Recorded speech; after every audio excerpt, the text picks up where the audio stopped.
Hey traders, Raghee here, and in this free video we're going to ask a very simple question, and that is this a sell-off in the S&P for real? So I think even before this down candle, we need to talk about what happened just after the first week of September.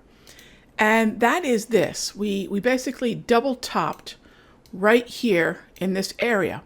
The same high that we put in right before this uptrend transitioned into chop. Right in here, this chop in here, we've gone right back up that same high in a very wide chop.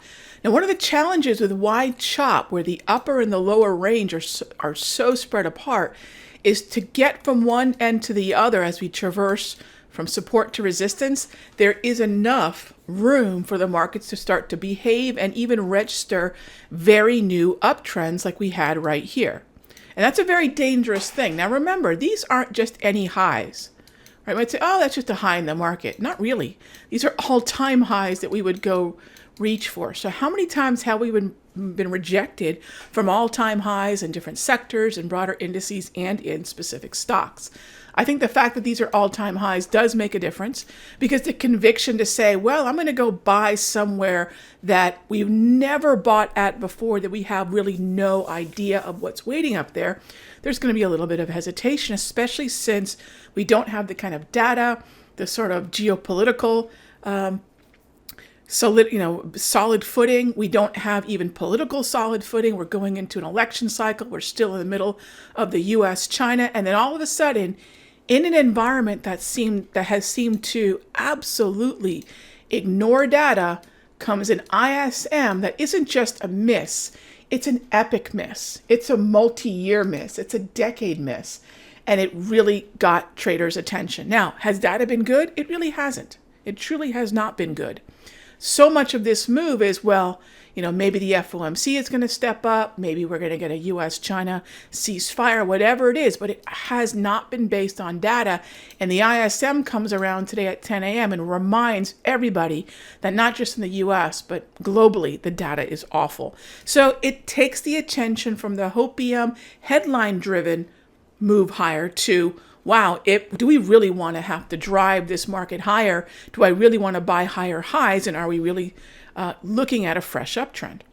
And these are things that are very important to me, as well as when I measure psychology, we have had a very difficult time going back further than April, but even going back into, I'd say about April. Once we get to a +2 standard deviation on the V-score, we tend to lose a lot of that bullishness that we have as we get up there. So one of the things that we're seeing as this market climbs is sort of a peak at the +2 V-score. So what does that leave us with now? Is this sell-off for real? I think if we break below the +1 and start heading down towards the mean, there's definitely some room to keep heading lower. And then what we want to also do is take a look at the S&P through the individual stocks and what kind of behavior are we seeing? Is Microsoft really in a great uptrend? It really isn't. The overall market trend on Microsoft is a sideways or yellow wave reading. Apple's heading higher, but Apple is one of those names that, do we ever want to be short into a product release cycle?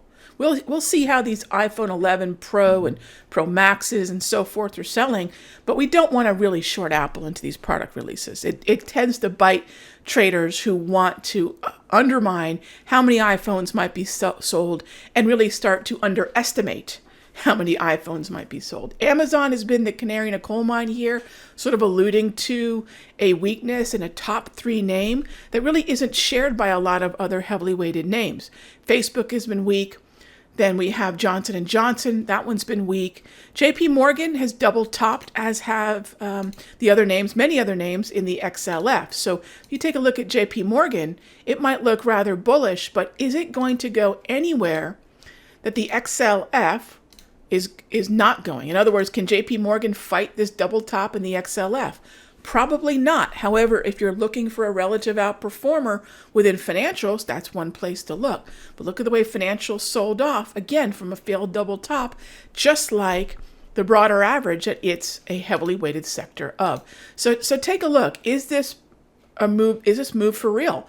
Visa's heading lower. Johnson & Johnson, Exxon, Facebook, Amazon, Microsoft is in chop. Are there pockets of strength? Absolutely. In chop, you want to be a stock picker. You want to be a sector picker. We'll dive into that topic in the premium video. But take a look at these labels and take a good look at the sell-off we're seeing.